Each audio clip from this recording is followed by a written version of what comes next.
Queridos, estamos aqui na segunda parte desse vídeo. Tive que dar uma pausa, mas vamos dar sequência. O último versículo que eu li para vocês encontra-se segunda carta do apóstolo Paulo aos Coríntios, do capítulo 6, o versículo é o versículo 16. E que consentimento tem o templo de Deus com os ídolos? Nós somos templo do Espírito Santo.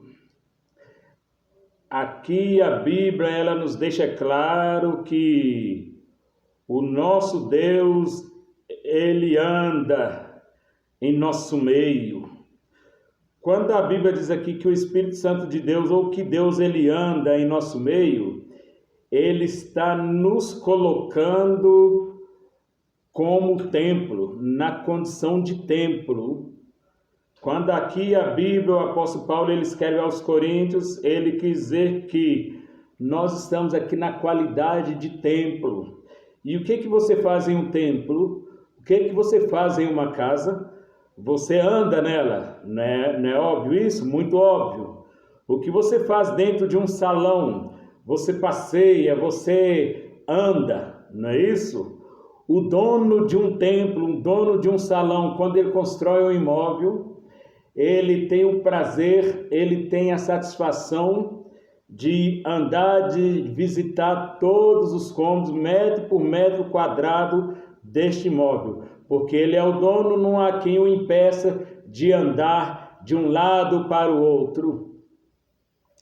Então, quando esse construtor, ele tem essa autonomia de conhecer a casa, assim é esse versículo explainado a todos nós. Deus, ele é o nosso dono. Nós somos templo. Quando nós falamos que nós somos templo, nós somos igreja. E quando nós falamos que nós somos igreja, nós somos um corpo. E quando nós falamos que nós somos um corpo, nós somos ligados diretamente a Deus através do teu Filho Jesus, o verdadeiro Cordeiro Pascual. Olha, eu não estou falando de um coelho pascual. Eu estou falando de um cordeiro. Eu estou falando de Jesus Cristo. Ele é o Cordeiro morto desde a fundação do mundo.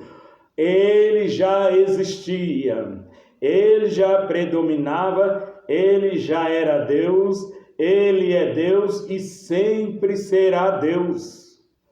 Então, quando nós pegamos algumas imagens de escultura e colocamos dentro da nossa casa, de repente eu pego um quadro e faço um desenho nele e simbolizo aqui, olha, este homem aqui que me trouxe a vida. Eu estou falando do meu pai, que se chama José Calixto. Quando eu coloco a foto dele nesta casa, aqui nesta parede, eu coloco, este homem, ele me trouxe a vida, ele me trouxe a este mundo. Ou seja, eu estou falando de algo assim que foi criado dentro de um ventre materno, a qual na concepção ali, entre meu pai e minha mãe, me concebeu e me trouxe a vida. Mas antes de tudo isso, para mim ter a vida, foi preciso que Deus, ele enviasse o teu Filho Jesus, assim como nós bem conhecemos no livro de João, no Evangelho de João, no capítulo 3, versículo 16, que Deus ele amou o mundo de tal maneira, ninguém consegue explicar a dimensão dessa palavra tal, o que significa a palavra tal. Ninguém consegue imaginar a grandeza, o tamanho do amor de Deus para conosco, que escreveu assim, que Deus amou o mundo de tal maneira, uma forma tão imensa de amar, tão grande de amar, a ponto dele pegar o teu filho, o teu único filho, Jesus Cristo, e colocar e fazer ele descer a este mundo. E ele foi sofrido, ele foi cuspido, ele foi humilhado por mim, por você. Ele foi cuspido, às vezes você ia tomar, não se assuste com esta palavra não. De repente você seria esbofeteado no teu rosto, na tua face. Ele sofreu isso por você. Ele foi humilhado por você, para depois você pegar, simplesmente ensinar o teu filho o que é um Papai Noel. De repente você ensinar o seu filho o que é um coelhinho da Páscoa, ou não ensinar o que é um coelhinho da Páscoa. A raiz, a origem pagã do coelhinho da Páscoa reza a tradição armênica no século XVI. A lenda do coelho que esconde ovos coloridos surgiu na Alemanha e foi trazida para as Américas, popularizando a figura coelho da Páscoa. Surgiu essa criatura, a imagem, a adoração na Armênia no século XVI. E a lenda se espalhou, se popularizou na América, trazendo a figura do coelho da Páscoa. Não se assuste não. Do jeito que vai este mundo conformando os cristãos, alguns cristãos, eu estou pregando para cristão, eu estou ensinando para cristão. Não se assuste com isso. É possível que você ensine o teu filho tanto a um chocolate, a um coelhinho da Páscoa, você venha à sua velhice e o teu filho não venha aceitar Jesus. De repente prega na parede do quarto dele coelhinhos e mais coelhinhos, como eu na ignorância já fiz. Desenhava coelhinhos e colocava ali na cabeceira de cama, colocava ali na porta, e segundo os professores, que isso ali era o símbolo da fertilidade, que não ia faltar nada em nossa casa. Mas no livro de Crônicas, salvo engano, segundo Crônicas, fala que e este povo que se chama pelo meu nome, se humilhar, se orar e se converter dos teus maus caminhos e buscar a minha face, então eu ouvirei do céu, sararei a tua terra e perdoarei os teus pecados. Quem tem poder para sarar a terra? Quem tem poder para perdoar pecado? Quem tem poder para dar vida e vida com abundância? Você vai dizer assim que lá no livro de Isaías diz da seguinte maneira: se quiserdes e ouvires, comereis o melhor dessa terra. Quem falou isso para nós? Foi Jesus? Foi uma expressão armênica do século XVI. Foi um coelhinho da Páscoa que, segundo a mitologia, segundo as raízes, quando foram visitar Jesus no túmulo, segundo a raiz, a origem, isso aí é uma hipocrisia, isso aí é um falso ensinamento, é uma doutrina pagã. Segundo a tradição armênica, que uma lenda cristã da época diz que o coelho estava preso na sepultura de Jesus e, segundo a tradição, foi o primeiro a ver a ressurreição, tornando-se portador da boa nova. Olha que mentira mais descabível dessa crença armênica.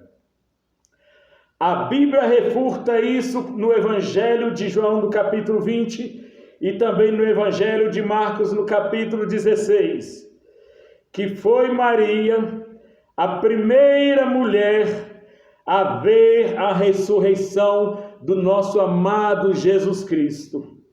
E quando elas visitaram o túmulo de Jesus, quando ela visitou o túmulo de Jesus, logo no domingo pela manhã, o túmulo estava vazio e ela conversou com um jardineiro, ela conversou com um homem, de repente seria o homem que cuidava dos túmulos, que limpava o túmulo, e ela achando que estava conversando com aquele jardineiro. De uma certa forma ela não estava errada, que Jesus Cristo, ele é o bom jardineiro. Ele é o jardineiro que cultiva, que trata a terra. Ele é o jardineiro que semeou a boa semente na terra.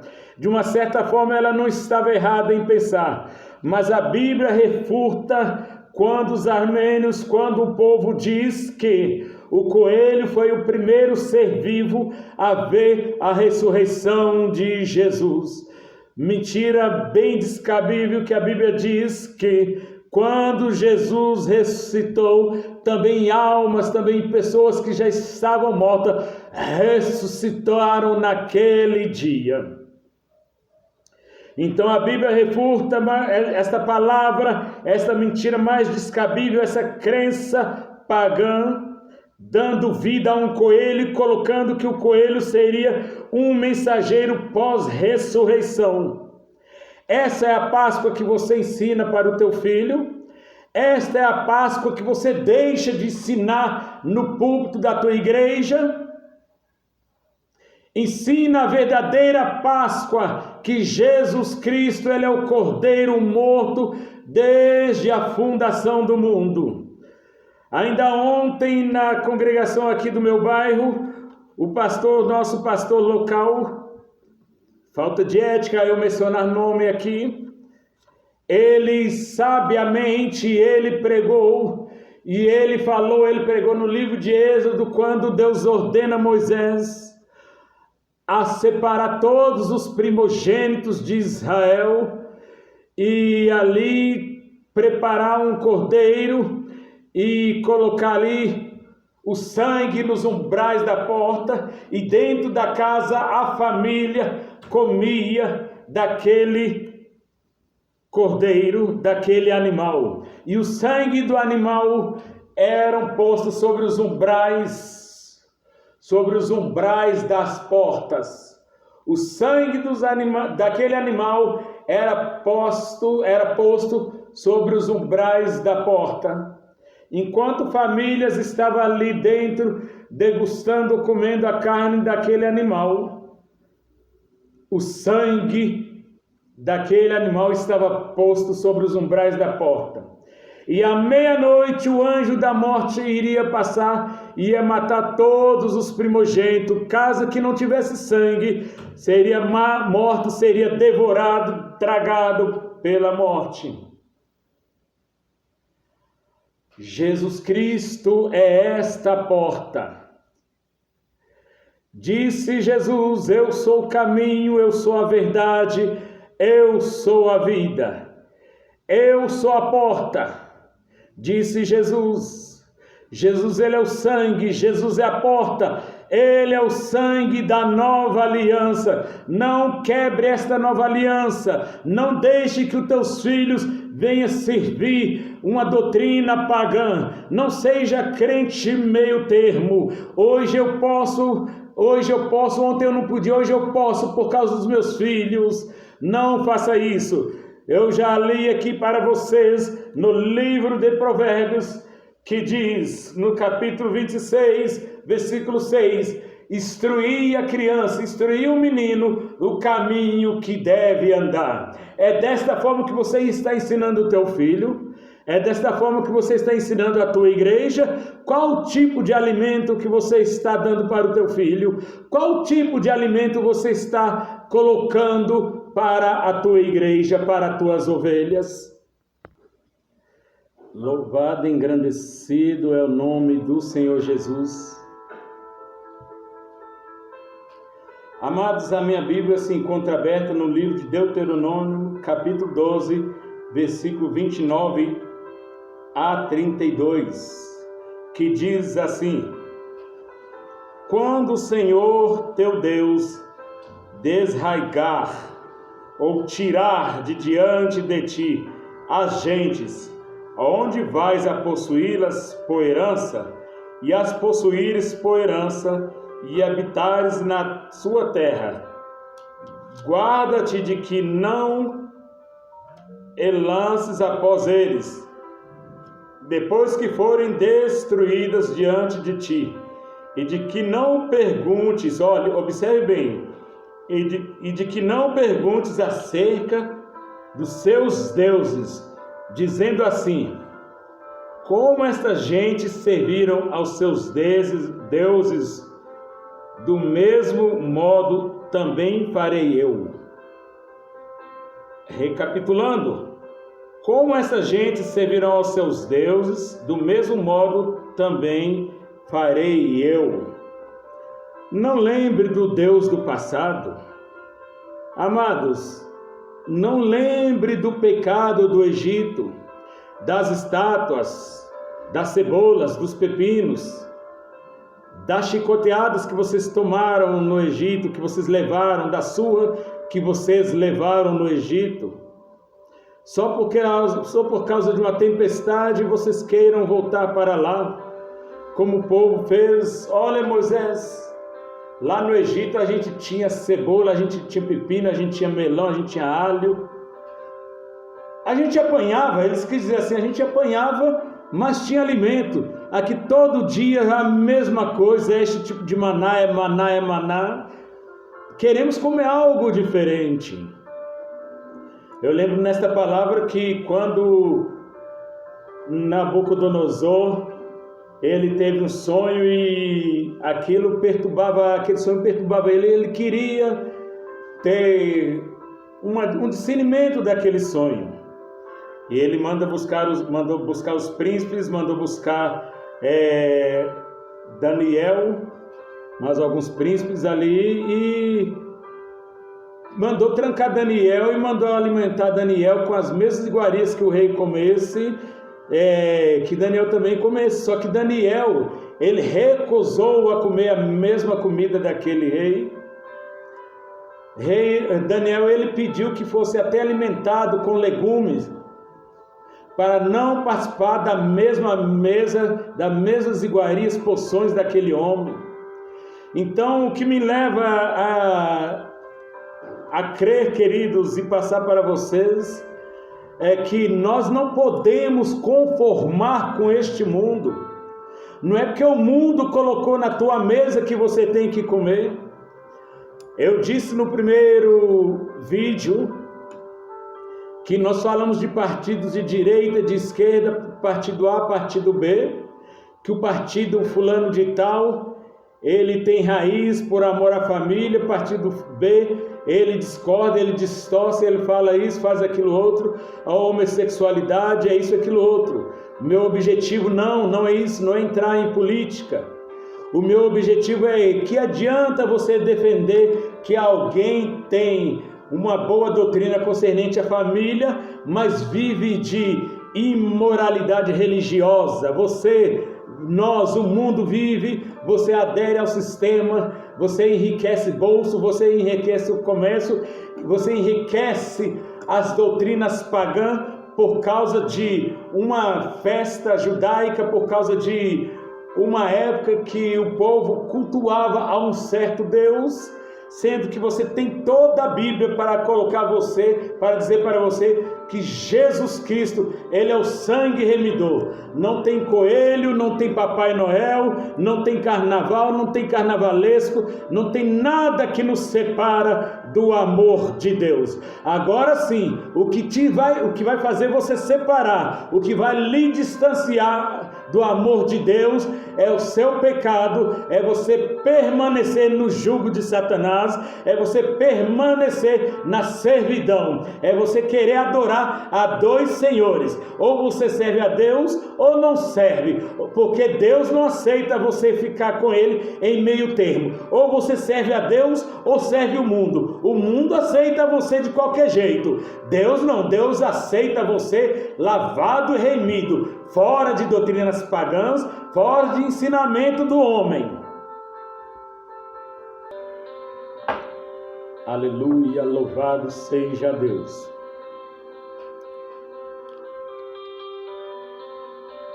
Toda honra e toda glória ao nome do nosso Senhor Jesus Cristo.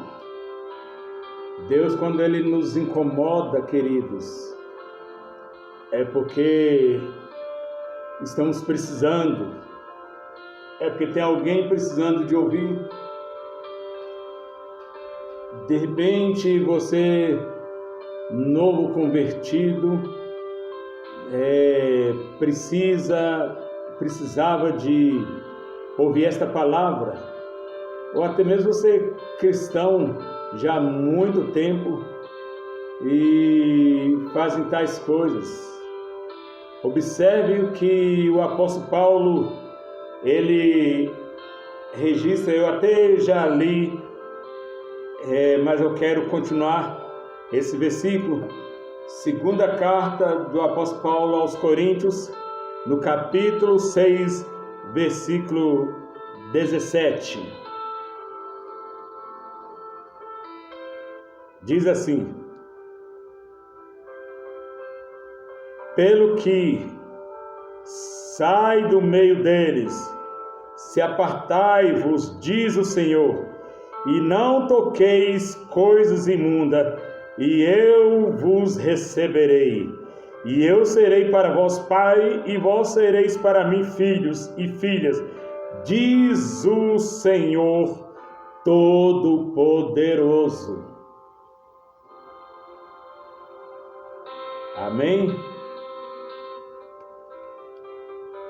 Então, nós não podemos tocar em coisas imundas. Nós não podemos viver de coisas imundas, conformar com esse mundo, como o apóstolo Paulo também escreve e nos exorta no livro de Romanos, para não conformarmos com este mundo. Nós vamos ler esse versículo completamente, ele completo, para que possamos entender mais. Mas deixa-nos aqui também uma palavra registrada. Apóstolo Paulo, ele escreve também na primeira carta aos Coríntios, no capítulo 10, do versículo 14. Essa aqui é forte, queridos, observe bem. Portanto, meus amados, fugi da idolatria. Falo como há entendidos, ou seja, falo como há entendidos. Julgai-vos mesmo o que digo. Julgue o apóstolo Paulo se ele está errado. Julgai-vos mesmo o que digo. Porventura, o cálice de bênção que abençoamos não é a comunhão do sangue de Cristo? O pão que partimos não é porventura a comunhão do corpo de Cristo? Essa é uma pergunta que o apóstolo Paulo faz para vocês, para nós. Olha o versículo 17. Porque nós, sendo muitos, somos um pão e um corpo, porquanto todos participantes de um pão. Vede, Israel, segundo a carne, os que comem os sacrifícios não são porventura participantes do altar? Mas que digo? Que o ídolo é alguma coisa, ou que o sacrificado ao ídolo seja alguma coisa? Antes digo que as coisas que os gentios sacrificaram aos demônios. Isso não é palavra minha, é palavra do apóstolo Paulo, é palavra de Jesus, é as escrituras sagradas. As coisas que eles sacrificaram aos demônios. Não podeis beber o cálice do Senhor e o cálice dos demônios. Não podeis ser participantes da mesa do Senhor e da mesa dos demônios. Ou irritaremos o Senhor? Somos nós mais fortes do que Ele? É uma pergunta. Todas as coisas me são lícitas, mas nem todas as coisas convêm. Todas as coisas me são lícitas, mas nem todas as coisas edificam. Irmão, mas é só um coelhinho da Páscoa. Mesas de demônio. Você vai ali na tal loja ali de conveniência e compra chocolates. Mais uma vez eu vou dizer, eu não estou fazendo propaganda para a loja de espécie alguma, então não tenho por que eu mencionar nome. Mas você vai numa certa loja de conveniência, em alguma loja nessa especialidade, compra barras de chocolate e eu vou fazer em casa, e vou levar para os meus filhos. Você está fazendo menção a qual nome? Quando no Evangelho de João, Jesus ele nos ensina que todas as vezes que comeres deste pão e beberes desse sangue, anunciai a morte do Senhor até que venha. E todas as vezes que beberes e comereis e bebereis em memória de mim. Se você fizer algo parecido, copiando o mundo, você está lembrando do mundo. Fica claro assim para você? Fica claro desta forma a palavra de Deus para você? Toda vez que você fizer algo copiando o mundo, você não está fazendo algo em benefício a filhos, a filhas, você está fazendo algo em benefício ao mundo. De toda forma, indiretamente adorando ao mundo. Pensa você que esse dia não é um dia consagrado a Satanás. Você senta na mesa de Satanás e à noite na mesa com Deus. Você ceia com Satanás de manhã, ceia com Satanás na sua mesa ali pela manhã durante o dia e à noite na mesa de Deus. É isso que o apóstolo Paulo escreve aos Coríntios. Sentaremos na mesa de demônios, sentaremos na mesa de Deus. Desafiaremos a Deus. Nós temos poder para desafiar a Deus. Nós temos poder para irritar, para entristecer o Espírito Santo, sim, mas para irritar, para confrontar. É a verdade, queridos, que tem que confrontar e bater em cima da mentira. Abrão, uma certa vez, Deus manda ele sair da tua terra e da tua parentela. Observe bem, sai da tua terra e da tua parentela. Ele saiu da terra dele, mas a terra dele não saiu dele. Não tem aquele velho ditado? Eu saí da roça, mas a roça não saiu de mim. Mas quando Deus liberta o homem, o vício tem que sair dele, porque Deus não liberta o homem pela metade, é por inteiro. Pela metade Deus não quer. Ou você entrega o teu coração, mente aqui, olha, para Deus, ou você não entrega. Ou você tem sua mente totalmente voltada para Cristo, ou não. Abraão, nosso patriarca, ele teve alguns descuidos. Deus mandou ele sair da tua terra e da tua parentela, que ele ia dar ele toda a Canaã. Ele teve alguns descuidos e leva seu sobrinho Ló e leva teu pai Terá. Só que a Bíblia fala que a cidade de Harã, onde levou até esse nome, segundo alguns estudiosos, alguns estudos, em homenagem, em memória, em memorial ao filho de Terá, que havia morrido e foi enterrado, sepultado naquele local, e aquele local parece que teve o nome de Harã, em homenagem a memorial, à memória do filho de Terá que havia falecido. E logo Terá, ele coloca um reloginho no tempo, acha que colocou um reloginho no tempo de Deus e fala com Abraão: vamos ficar por alguns dias, ou meses, ou ano por aqui, em Harã. Só que Deus tinha mandado ele para Canaã, ou seja, venha comigo. Para onde, Senhor? Não, venha comigo, eu te mostrarei, venha comigo. Enquanto Deus não fala com ele parar, ele não deveria parar. E ele parou porque o pai dele falou assim: vamos parar por aqui. Cuidado com muito pecado que você anda vindo cometendo, alguns deslizes, alguns cuidados. Quem sabe é o dia da Páscoa que fez você parar. Quem sabe é você ficar voltado com o calendário universal que fez você parar. Olha, a terra de Canaã está logo ali. De repente você está andando 40 anos Depois você está andando 40 anos direto, passando por um lado e para o outro, igual barata rodando de um lado e o outro, porque você não tem discernimento da coisa de Deus. Abraão, nosso pai na fé, ele vinha de uma família cheia de idolatria.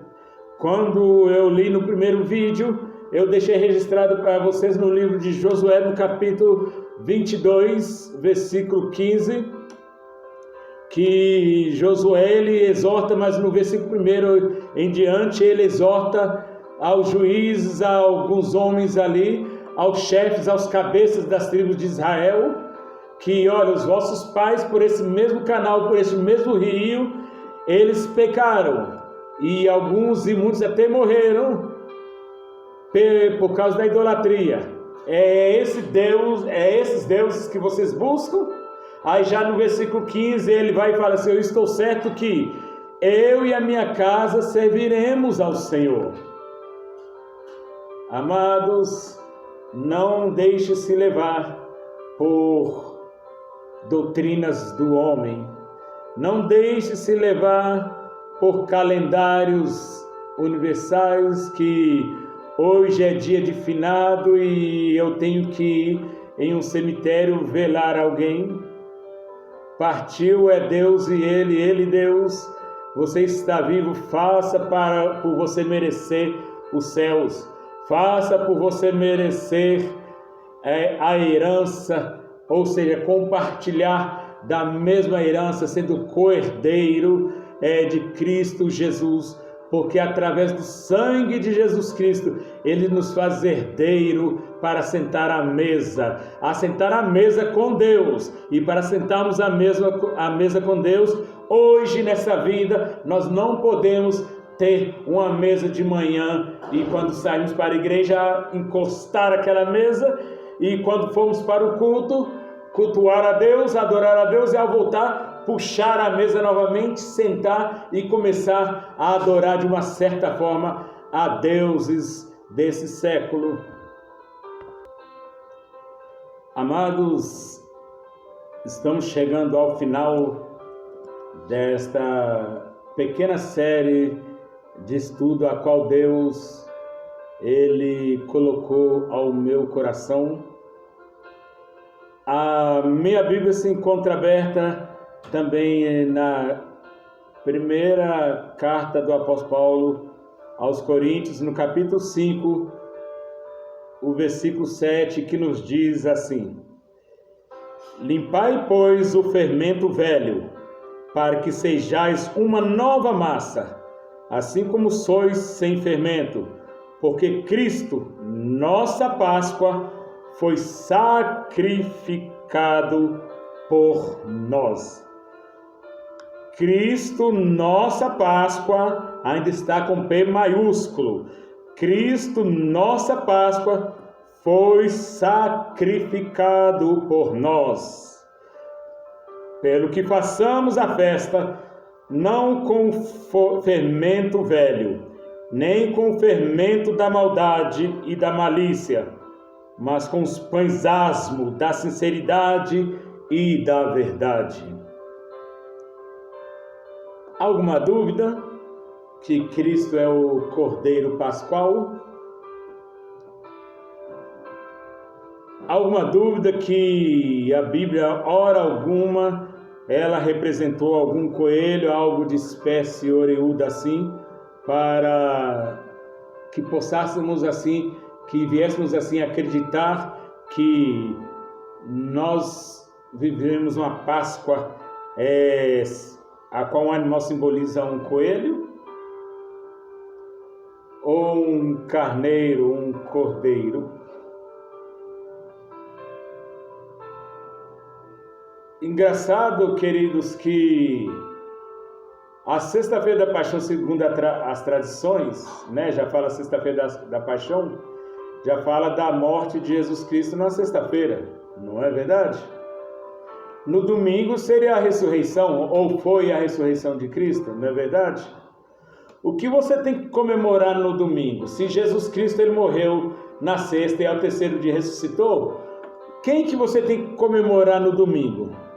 Não é a ressurreição de Jesus Cristo? Então, se a ressurreição de Jesus Cristo é Jesus Cristo ressurreto, é um Jesus Cristo vivo nos nossos corações.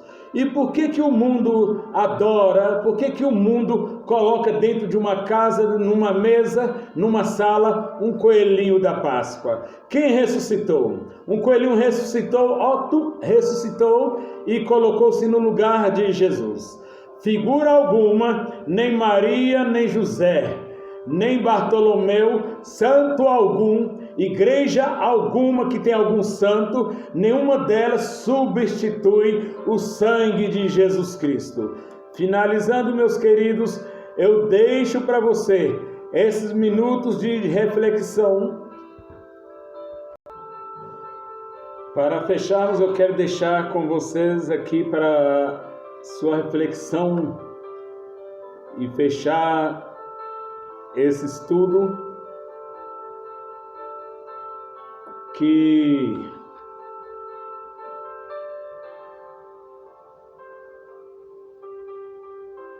Jesus Cristo, Ele é o Cordeiro Pascual, como nós já falamos, no livro de Hebreus, no capítulo 10, versículo 5, ele escreveu assim, olha: sacrifício de animais não quisestes, mas um corpo me preparastes. Hebreus capítulo 10, versículo 5 diz: sacrifício de animais não quisestes, isso é Jesus falando, mas um corpo me preparaste. Outrora o pecado era perdoado através de animais sem mancha. Na verdade, uma enfermidade era curado, os sacerdotes reconheciam ali, pegavam o animal e sacrificavam. Era um animal sem mancha para remissão de algum pecado. Só que no amanhã o povo vinha pecar novamente e tal, etc. Mas Jesus, ele veio e ele deu o sangue dele vertido, derramado na cruz por todos nós. Aí o apóstolo escreve aos Romanos, no capítulo 12, versículo 2: e não vos conformeis com este mundo, mas transformai-vos pela renovação do vosso entendimento, para que experimentais qual seja a boa, agradável e perfeita vontade de Deus. Qual que é a boa, agradável e perfeita vontade de Deus? Que ninguém perca, mas que todos venham ter a vida eterna. Cuide-se, não conformeis com este mundo, mas transformai-vos pela renovação do vosso entendimento.